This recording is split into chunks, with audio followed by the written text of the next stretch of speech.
रात के 2:17 दुश्मन के इलाके में सिर्फ 3 भारतीय कमांडो, चारों तरफ 40 हथियारबंद आतंकवादी और एक ऐसी योजना जो भारत को हिला सकती थी।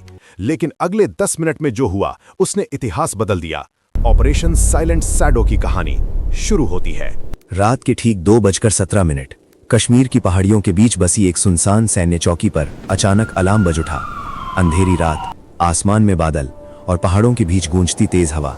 लेकिन उस रात जो होने वाला था उसने भारतीय सेना के इतिहास में एक ऐसा अध्याय लिख दिया जिसे आज भी सुनकर लोगों की सांसें थम जाती हैं। क्योंकि उस रात सिर्फ 3 भारतीय सैनिकों ने दुश्मन के इलाके में घुसकर ऐसा कारनामा कर दिया था जिसकी कल्पना भी करना मुश्किल था। लेकिन इस कहानी को समझने के लिए हमें वापस जाना होगा 9 जुलाई 1999 की सुबह। कारगिल युद्ध खत्म हुए कुछ ही दिन हुए थे।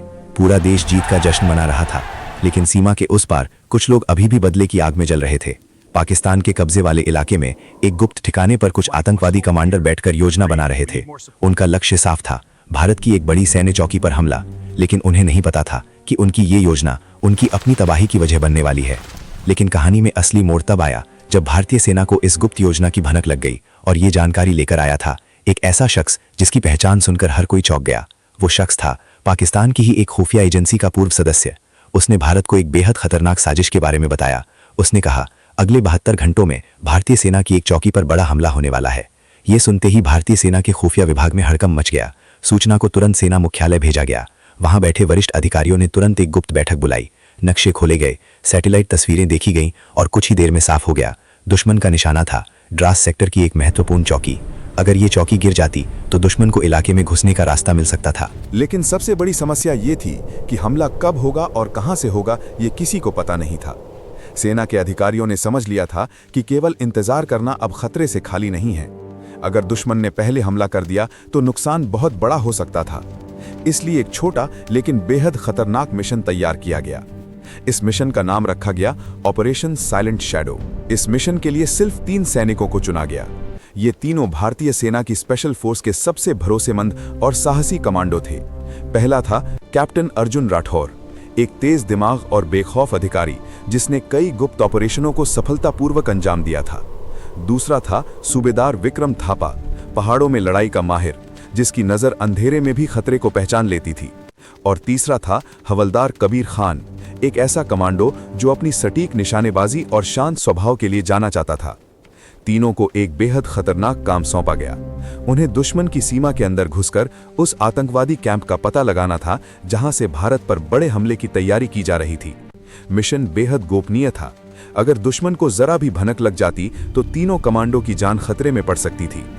रात के ठीक 11 बजे सेना का हेलीकॉप्टर सीमा के पास एक सुनसान इलाके में उतरा।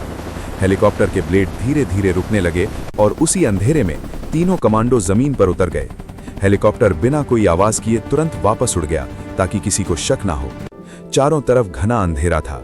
सामने ऊंचे ऊंचे पहाड़, घने जंगल और गहरी खामोशी।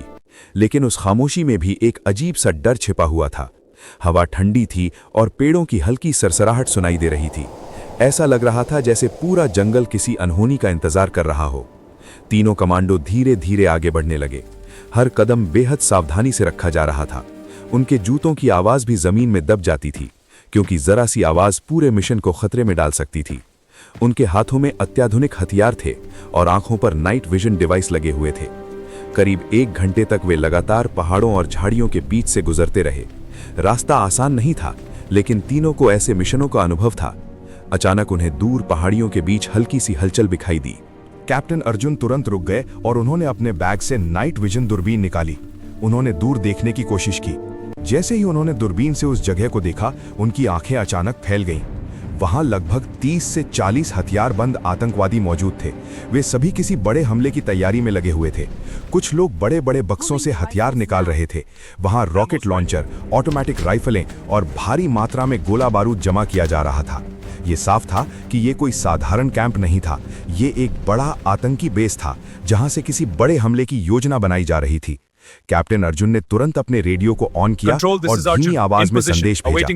टारगेट कंफर्म, दुश्मन पूरी तैयारी में है। लगभग 30 से 40 आतंकवादी मौजूद हैं। उधर हेडक्वार्टर में बैठे अधिकारी ये खबर सुनकर सतर्क हो गए। लेकिन तभी अचानक एक तेज आवाज गूंजी, कौन है वहां? तीनों कमांडो के दिल की धड़कन एक पल के लिए रुक गई। बिना एक सेकंड गंवाए वे तुरंत जमीन पर लेट गए और पास की झाड़ियों में खुद को छिपा लिया। एक आतंकवादी उनकी तरफ बढ़ रहा था। उसके हाथ में टॉर्च और बंदूक थी।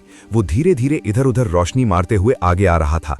हर कदम के साथ वो उनके और करीब आ रहा था। अब दोनों के बीच सिर्फ कुछ ही मीटर की दूरी रह गई थी। कैप्टन अर्जुन ने धीरे से अपनी पिस्तौल निकाली। सूबेदार विक्रम थापा ने सांस रोक ली और कबीर खान ने अपनी उंगली ट्रिगर पर रख ली।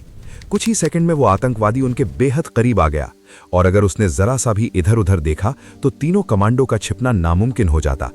अब आगे क्या होगा यही तय करने वाला था कि ऑपरेशन साइलेंट शैडो इतिहास बनेगा या तीनों कमांडो हमेशा के लिए उस अंधेरे जंगल में खो जाएंगे। आतंकवादी बस एक कदम और आगे बढ़ा ही था कि अचानक उसका पैर सूखी टहनी पर पड़ा। चक की हल्की सी आवाज गूंजी और वो चौकन्ना हो गया। उसने तुरंत अपनी टॉर्च झाड़ियों की तरफ घुमागी जहां तीनों कमांडो छिपे हुए थे, लेकिन इससे पहले कि वो कुछ समझ पाता, हवलदार कबीर खान ने साइलेंसर लगी पिस्तौल से एक सटीक गोली चलाई और वो आतंकवादी बिना आवाज किए वहीं ढेर हो गया। अब तीनों समझ चुके थे कि मिशन पूरी तरह गुप्त नहीं रहा और किसी भी पल पूरा कैंप अलर्ट हो सकता है। कैप्टन अर्जुन ने धीमी आवाज में कहा, अब इंतजार का वक्त खत्म, हमला अभी।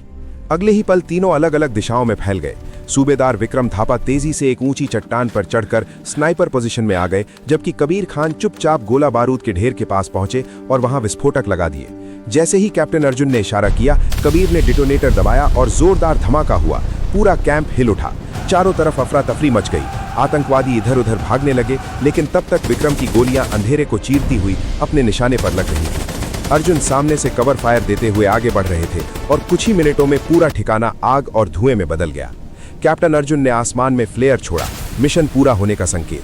कुछ ही देर में हेलीकॉप्टर वहां पहुंचा और तीनों कमांडो सुरक्षित वापस लौट आए। अगली सुबह ड्रास सेक्टर पूरी तरह सुरक्षित था और दुश्मन की बड़ी साजिश नाकाम हो चुकी थी। ऑपरेशन साइलेंट शैडो भारतीय सेना के उन गुप्त कारनामों में शामिल हो गया जिसकी गूंज इतिहास में नहीं बल्कि वीरों की खामोश कहानियों में हमेशा जिंदा रहती है। अगर आपको हमारी वीडियो अच्छी लगी हो तो लाइक और सब्सक्राइब करना ना भूलें। धन्यवाद।